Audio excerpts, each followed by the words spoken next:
Breaking news po mga kababayan.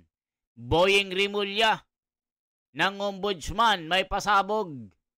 Bong Revilla at Jinggoy Estrada mukhang unang makakasuhan sa flood control. Sa kulungan magpapasko. Hala ka, totoo kaya ito? Marcoleta, tinatrabaho ng Ombudsman? Totoo kaya mga kababayan dahil naglipa na po ang mga lumutang na paninira at gusto nilang kasuhan ng perjury. Hindi daw nagsasabi ng totoo si Marcoleta.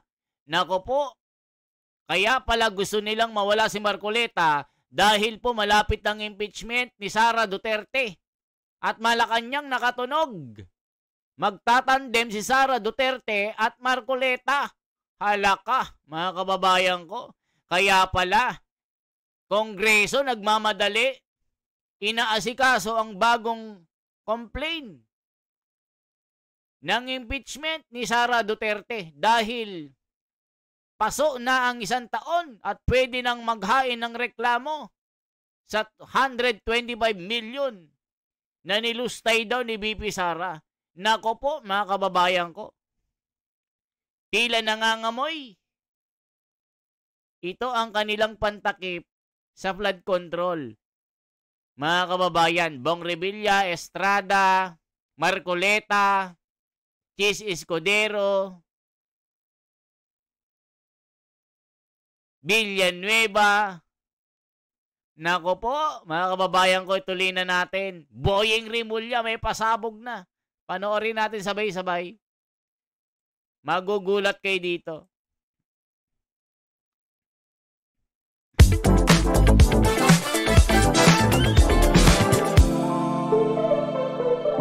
Last Sunday, yung second big rally, a follow-up dito po sa September 21 rally. So yung sumunod po, November 30. And I'm sure nadidinig niyo po yung mga sentimiento ng marami sa ating mga kababayan. Ano po ba yung tugon nyo dito sa mga kababayan natin na inip na para makakita ng big fish na makasuhan at makulong? No, this is a process that we have to follow. And due process is the most important part of it. Hindi tayo magiging effective if we violate the rights of people because that's what the Constitution guards against, violation of rights. Kaya, tsaka pa sa proseso. Okay. The last time we spoke, Ombudsman, you mentioned yung mga malalaking pangalan na most likely makakasuhan at mai-issuehan ng warrants of arrest by December 15 or 16. Nabanggit po ninyo sina Bong Revilla, Jinggoy Estrada, Joey Villanueva, Chis Escudero. Hindi po ba? So, Yes. Yun pa rin po ba yung yung position ninyo na most likely by December 15? Parang nauuna yung kay Bong Revilla at saka yung kay Jinggoy. Baka silang mauna. At syempre we have to make sure that the evidence is tight against the other accused in these cases. Hindi natin pwedeng madaliin na para lang makadmit tayo ng isang deadline ay magkakamali tayo sa paglatag ng ebidensya. So we're doing our best to make sure that the evidence that will back up the charges are tight. Dapat maganda talagang ebidensya dapat. Okay. Can you explain to us bakit po mauuna yung kay dating Senador Bong Revilla at saka yung kay current Senator Jinggoy Estrada? Well, I don't think I want to discuss the reasons why mauuna sila. But yung mga testigo kasi, mas malinaw ang direct link dito sa dalawang ito. Okay. So, when you say direct link, ang pinagbabasehan ba rito yung mga testimonya nila, mostly, yung kina Henry Alcantara, yung kina Yusek Bernardo po? Ito. At yun ang ating pinagbabasihan, bukod sa ibang ebidensya na lumalabas pa. Okay. Meron po kasing recommendation yung ICI, no? Mag-file na ng case against Bong Revilla, Maynard Ngu, and 8 others. Ano pong plano ng Office of the Ombudsman? Ayan mga kababayan, yan po yung plano ni Ombudsman Boyeng Rimulya na itong si Bong Revilla at Jinggoy ay magpasko sa kulungan. Pero dating Senador Bong Revilla pumalag kay Boying Rimulya. Naghain ng kontrasalaysay. Panoorin nyo po mga kababayan. Ito po ang kanyang sinabi. Panoorin po natin. Naku po. Magugulat kayo dito. Dating Senador Bong Revilla naghain ng kontra. Ito po. Kontra salaysay. Panoorin natin mga kababayan ko. Ito. Ayan, ito po. Detalye nitong inihaing kontra salaysay ni dating Senator Bong Revilla Jr. Dante, ano yung detalye nitong inihaing kontra salaysay ni dating Senator Bong Revilla Jr.? Magandang tanghali aga. Personal ngang dumating dito sa tanggapan ng Department of Justice o DOJ kanina si dating Senador Ramon Bong Revilla Jr. Ito ay para ihain ang kanyang counter affidavit o sagot sa reklamong paglabag sa Republic Act 3019 o Anti-Graft and Corrupt Practices Law. Hindi nagtagal ang dating mambabatas at umalis din kaagad pagkatapos na maisumite ang kanyang kontra salaysay. Hindi rin ito nagpa-unlock ng panayam sa media. Ayon sa kanyang tagapagsalita na si Attorney Francesca Lourdes Senga, may mga isinumite ring ebidensya si Revilla para pabulaanan ang reklamo laban sa kanya. Dagdag pa ng spokesperson ni Revilla, umaasa sila ng patas na pagdinig ng DOJ at hindi na makararating sa hukuman ang kaso at mapawawalang bisa ito. Maliban sa kanyang counter affidavit ay nagsumite si Mr. Revilla ng mga ebidensya na magpapatunay na lahat ng nilalaman ng mga aligasyon, akusasyon at reklamo laban sa kanya ay pawang kasinungalingan at kasinungalingan lamang.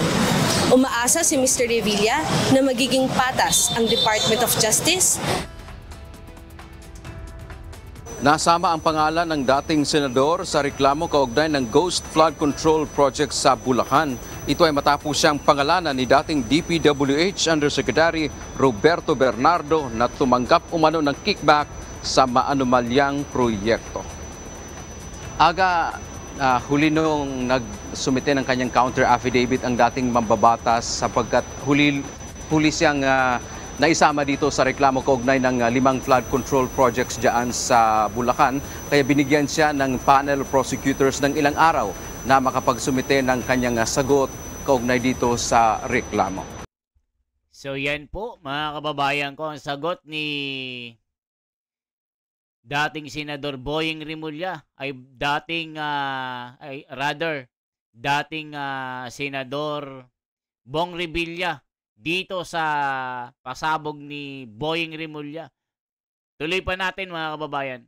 Ombudsman dito. Will this be adopted or you will conduct, of course, your own investigation? Christian, when they submitted to us the recommendations, we checked it against our record, and most of them are ongoing already. And we're following the recommendations, of course, based on the violations that they saw. Pero dito, ang malinaw is that we are actually investigating these people already. Inaano na natin yan, binivet na yan ng mga iba't iba nating fact-finding teams na kinakailangan talaga on the job sila. And actually, natutuwa naman ako sa mga performance naman ng mga tao sa Office of the Ombudsman. They're very professional about the job. So speaking of the recommendation by the ICI, so basically, ang ganito po ba ang proseso? Kayo, meron kayong ginagawa niyo na sariling investigation at fact-finding at hindi kayo basta-basta nakaasa lang doon po sa lalabas sa ICI? Yung ICI kasi malaking tulong dahil they're a fact-fighting body and there are many lawyers supporting them na na-thresh out na nila yung evidence na magagamit. But just the same, kasi nga we can motu proprio investigate officers. Kaya meron na kaming master list ng mga tao na talagang iniimbestigahan na. At ongoing talaga lahat itong mga to. But we really appreciate the inputs of the ICI kasi nga organisado na yung kanilang mga submissions. Ilalapat na lang sa mga ginagawa ngayon ng Office of the Ombudsman. Yung data pa, kasi isa rin sa mga recommendations ng ICI for further investigation sina Chis Escudero, Mark Villar, Grace Poe, at saka Nancy Binay. Pag in-observe po natin yung kanilang findings, basically, yung staff ni dating Senador Nancy Binay, pinapakasuhan, sa Maynard Ngu, na allegedly bagman ni Chis Escudero, pinapakasuhan. So, paano po ba rito matutumbok? So, from your end, no, meron na po ba kayong mas malapit-lapit na ebidensya para matumbok yung alleged principals?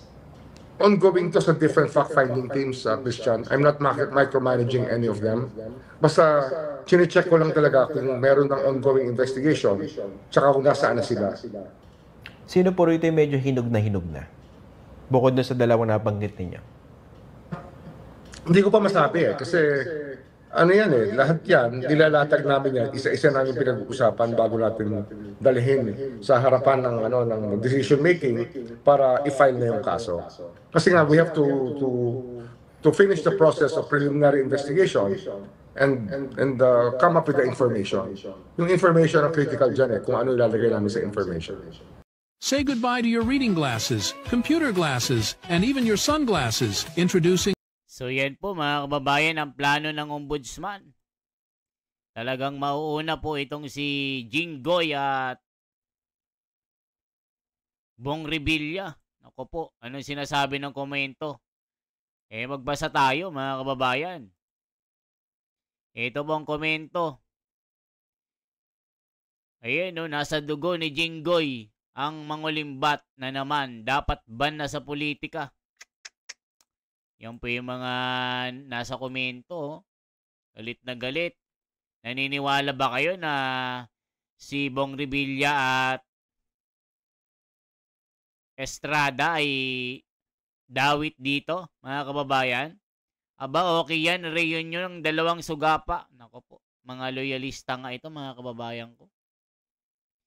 Binabash po itong si Jinggoy at at Bong Revilla.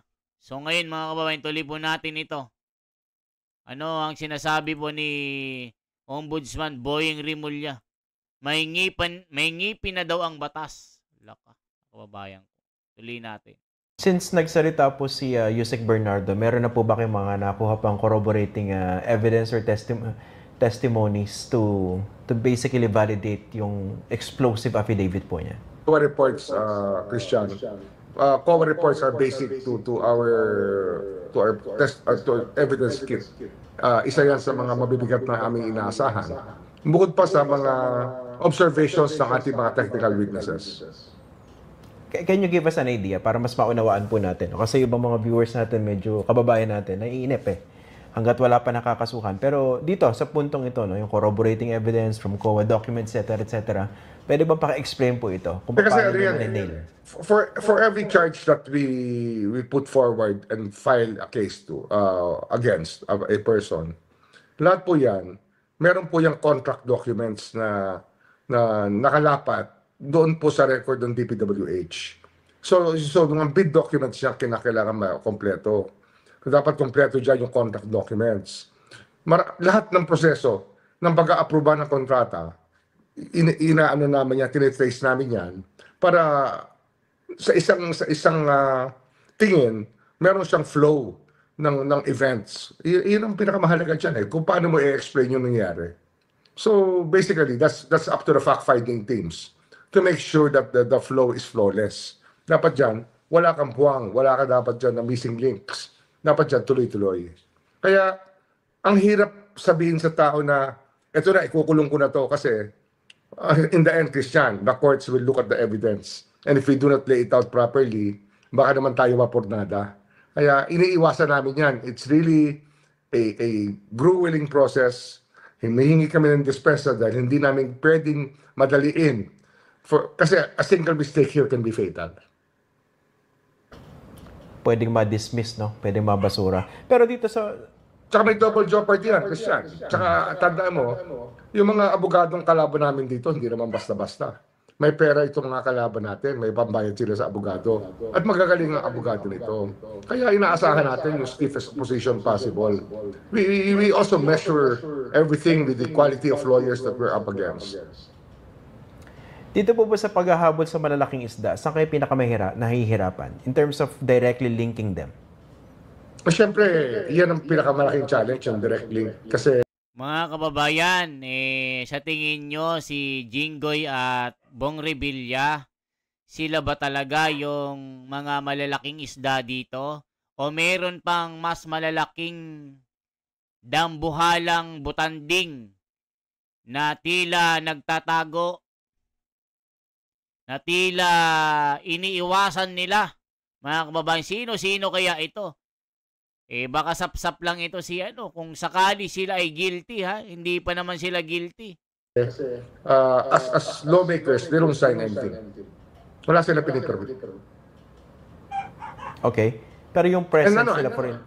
Siya kasi, like any criminal enterprise or activity, you really have to be able to trace how the movement was made. Dapat yan, i-recreate mo yan para sa korte. So, yan ang dapat pag-isipan natin kung paano natin gagawin, kung paano namin gagawin. Kaya, hindi natin pwedeng i-shortcut Hindi natin pwedeng i-shortcut, nor can we telegraph our punches completely, Christian. I can give you hints about what we're doing, but I cannot give you everything that we're doing kasi that will work against the government's case. The tech legend who's been right about everything from LinkedIn to AI. So, yan po.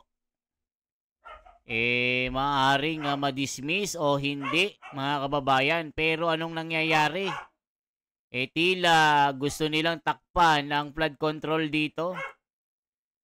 Ito yung kanilang everyday na sinasabi, may makukulong na mga big fish dito. Naku po. Totoo kaya ito ng mga big fish na ito, mga kababayan? O meron pang mas malalaking big fish dito? Yan po yung malaking tanong. Bakit si Marcoleta ang hinahabol nila? Mga kababayan, bakit si Marcoleta? Naku po, delikado. Gusto nilang ikulong si Marcoleta dahil sa sosay niya. Pero dito po, dito sa flood control scandal, more or less buo niyo na po ba yung picture dito o malapit-lapit na in terms of sino yung mastermind o yung masterminds? Ano yan Christian, yung unang tinatanong ko talaga rito, kung bakit naging major thrust ng DPWH of flood control. Kasi nga, ang dami-dami natin kinakailangan ng development sa bansa. Bakit flood control? At bakit yung mga choices nila ng lalagyan ng flood control? Yung mga lugar na binabaha na talaga at naturally low-lying areas. Kasi fruitless ang logic niyan Baha na talaga ang lowlands na tinatawag nating tidal flats o kaya yung mga lugar na low-lying areas na below sea level, talaga babahain yan. Those portions of Bulacan, many portions of Bulacan na nalagyan ng flood control, below sea level yan So bakit, yung unang tanong mo dyan, ba't gano'n ang ginawa nila? Ba't hindi nila pinili yung dapat na proyekto that will be doubly beneficial to people? Ba't hindi natin ilipat yung tao? Ba't hindi natin gawa na lang na waterway na kung pwede, bangka na lang ang maging way of transportation? Kasi kagaya niyan, yung Mindoro, Nauhan. Christian, it's sabi ko nga, 100,000 people, you're spending 30 billion in Nauhan, in that lake. Parang sobra naman yun. Parang namang, pwede mo naman ilipat yung tao para hindi bahain Di ba? Kasi naturally, low-lying area na yan. Ba't gano'n na naging choice ang unang-una kong tanong? Kasi nga, napaka-unwise. If you look at it, it's totally illogical to be spending good money after in a place where you will not really correct the situation. Hindi ka talaga matutulungan ng todo yan. Magbabaha pa rin yan. Pag nasa tabi ka ng lawa, mag-overflow pa rin yan pagdating ng isang malakas na ulan. Kaya dapat yan logically scientific dapat lahat ang basis. And seemingly there was a lack of it. Iyon ang aking personal conclusion so far. Sa aking pagkaunawa niyan. Kasi nga, flood control is not rocket science. Hindi naman yan napakahirap pag-isipan Yung mataas na lugar, hindi babahain. Yung mababang lugar, babahain. Yung tubig mula sa taas, pupunta sa baba. Tapos may high tide tsaka may low tide. Pag ang high tide mo ay mas mataas sa level ng lupa, ibig sabihin, hindi na makakalabas ang tubig. Kaya hindi siya talaga rocket science. dapat dito naging logical ang approach natin. Kasi we're talking about the economic viability of these projects. Scarce resources ang pinag-uusapan mo, tapos itatapon mo yun na parang wala namang mangyayari. Pero dito po sa mga na-discover nyo so far, no? Ano yung mga natukoy niyo? Bakit lumaki ng ganito itong flood control corruption? Parang naging cottage industry siya para dun sa mga corrupt na mga politiko, mga contractor, DPWH officials. Naging ano rito, Christian, parang naging currency. Kahit yung lugar na hindi naman talaga binabaha, nilalagyan nila ng flood control para magpantay-pantay ang trato sa bawat politician sa lugar na yan. Gaya ni Sandro Marcos, 15 billion ang allocated na allocable na budget ng Ilocos, hindi naman binabaha, mga kababayan. Tapos wala pang project. Nako po, mga kababayan ko, yan yung mga lumalabas sa balita. Tapos, itong anti-dynasty bill, inaasikaso na nila. Pero tila tutol ang Kongreso dito. Mukhang hati ang kanilang opinyon. Tama ba na ipasa ni BBM itong anti-dynasty bill? O hinahabol lang si Sara Duterte sa 2028? Nako po, matinding pasabog ito. Yun ang nakita kong mali eh. Di ba? Kung highlands yung lugar na yan, tapos lowlands naman yung iba, naturally, dapat, mas marami talaga sa lowlands. Doon talaga dapat inaayos ang sistema para mawala kagad ang tubig.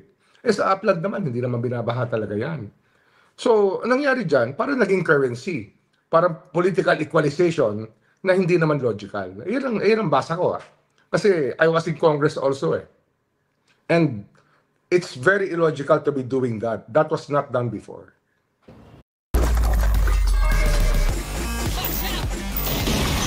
So yan po mga pasabog ni Boyeng Rimulya. Talagang itong dalawang senador, Bong Revilla na dating senador at Jinggoy, talagang gusto nila itong magpasko sa kulungan. Sabi ni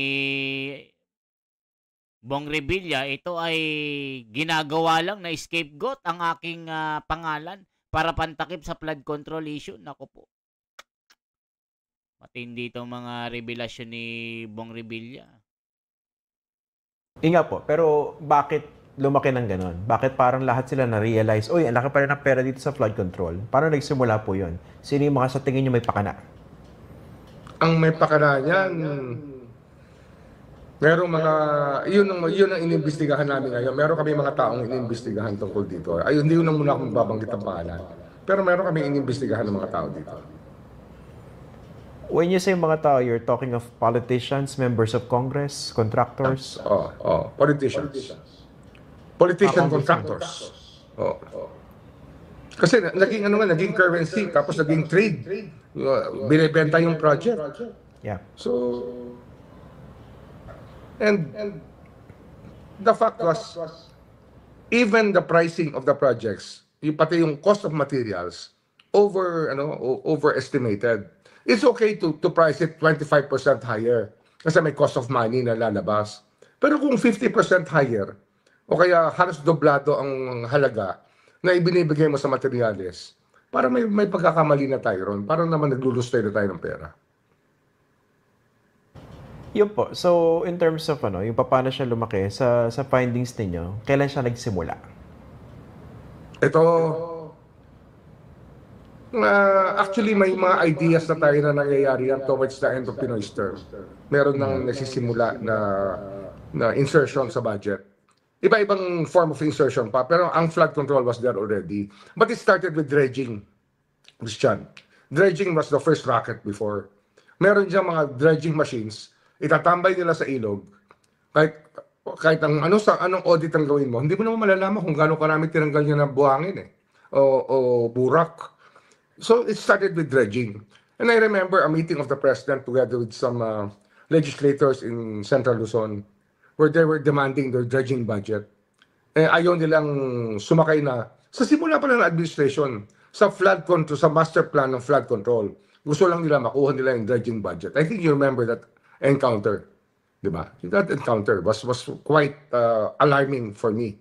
I found it quite scandalous that they were asking for a dredging budget. Para bang wala na silang pakialam sa master plan talaga ng flood control. Gusto lang nila, meron silang pondo sa distrito nila, whether you like it or not. Parang gano'n yung nakita ko. So yan po mga kababayan, ano masasabi nyo dito? Isang comment, isang like, isang share, at isubscribe nyo na rin ang ating YouTube channel mga kababayan sa mga mahalagang issue na tinatalakay natin sa lipunan. Sana po ipagtanggol natin ang katwiran at suportahan po natin si Senador Marcoleta sa kanyang mga laban. Dahil pag si Marcoleta ang nawala, wala nang saysay ang batas, wala nang magtatanggol para sa atin. Kasi nga, tingnan nyo ang ginagawa nila. Gusto nilang mawala si Senador Marcoleta. I-comment nyo po mga kababayan, saang lugar po kayo, anong location kayo, abroad man, saan mang parte ng mundo, re-replyan ko kayo. Salamat po sa mga lagi nyong pagsubaybay sa ating mga ginagawang reaction video na ito. Mabuhay po.